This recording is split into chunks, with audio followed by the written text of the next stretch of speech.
let's take this bad boy out and rock it.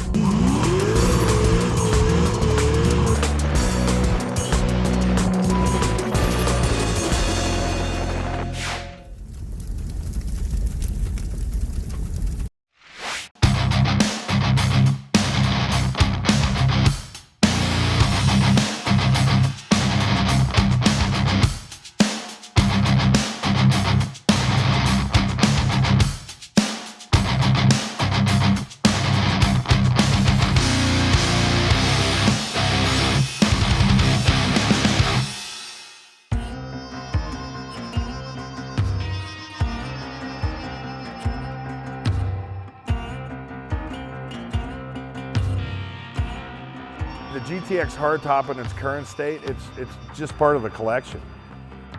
Is it a car that I have because it means a lot to me because of my childhood? No. Is it a car that I have because it's worth a hell of a lot of money because it's an original?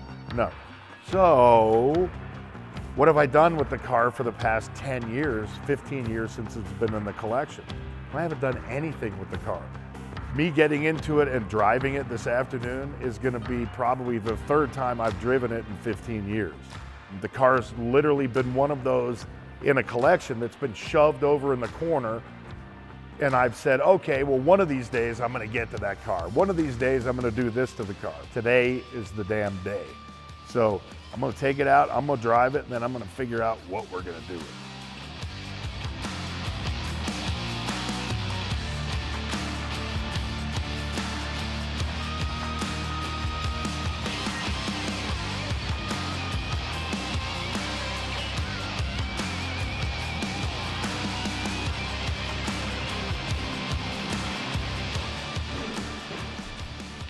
Keep going, keep going. All right, good. Just a little bit.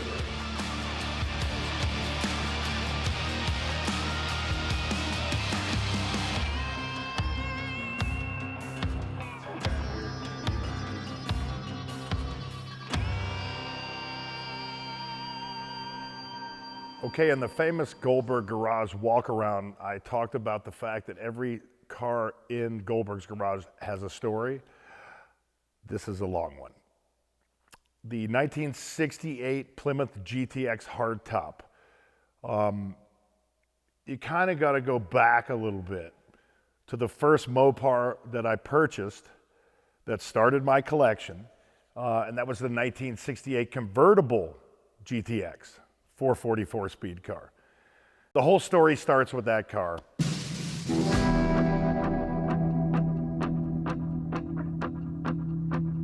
I had it in the collection for a number of years, loved the car, never wanted to part with it. For some reason, I did part with it, had seller's remorse, like we all do, and wanted to locate the car after about a year of me not owning it. Found the vehicle, obviously didn't want to approach the buyer myself because, as we all know, people are going to probably upcharge me. So I sent a plant in to purchase the car. The person purchased the car, went and picked it up, drove it a couple of miles, and then my wife gets in the car to bring it home.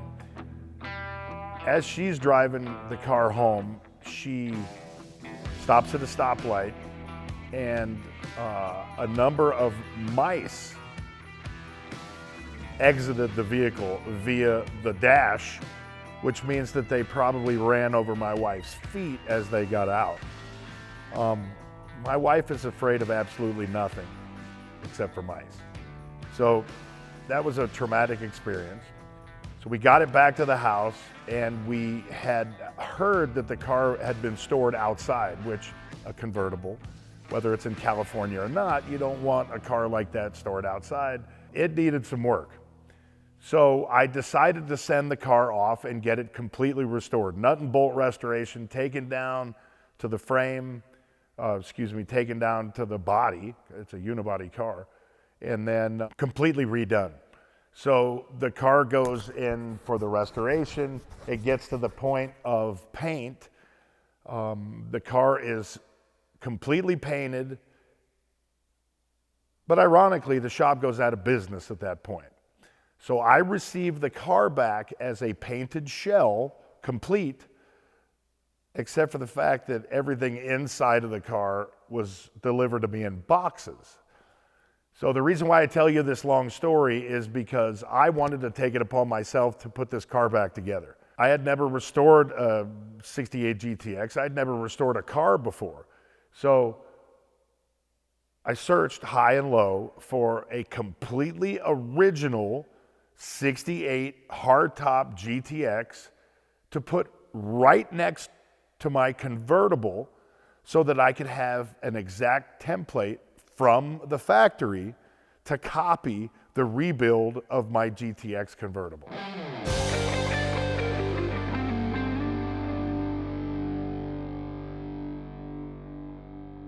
Okay, you've heard why the vehicle is in the collection. You've heard its history. Matter of fact, you've probably heard enough. Let's go drive.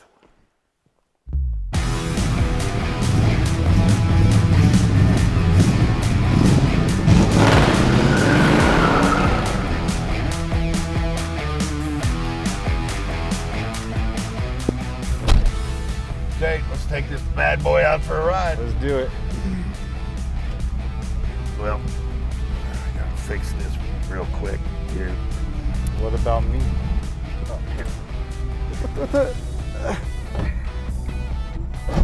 Do you have your seatbelt on? Yes, officer, I have my seatbelt on.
Okay, that was an experience. The 1968 GTX 440 4-speed hardtop, known as the parts car.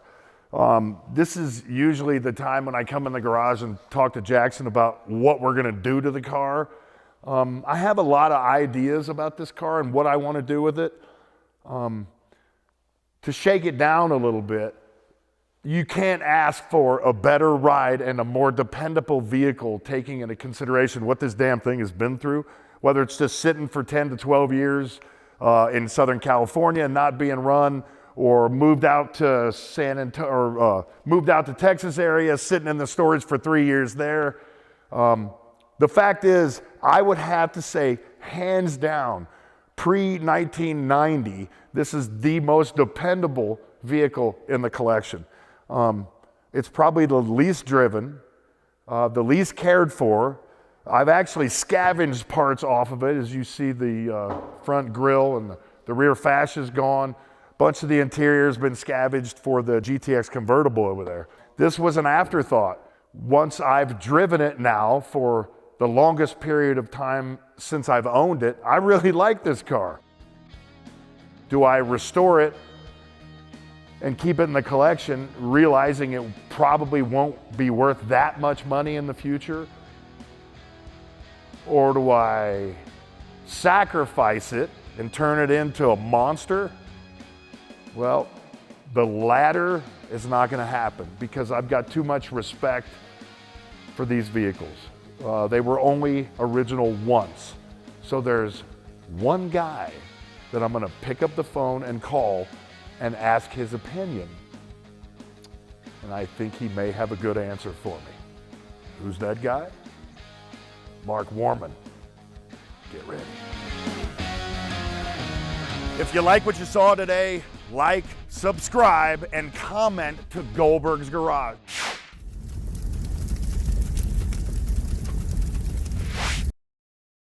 So correct me if I'm wrong, but lunch has passed. We've been sitting here eating nerds for the past 45 minutes, and frickin' Jackson is walking behind me with a goddamn sandwich. What's up? I want some, but not that one. I want my frickin' sandwich.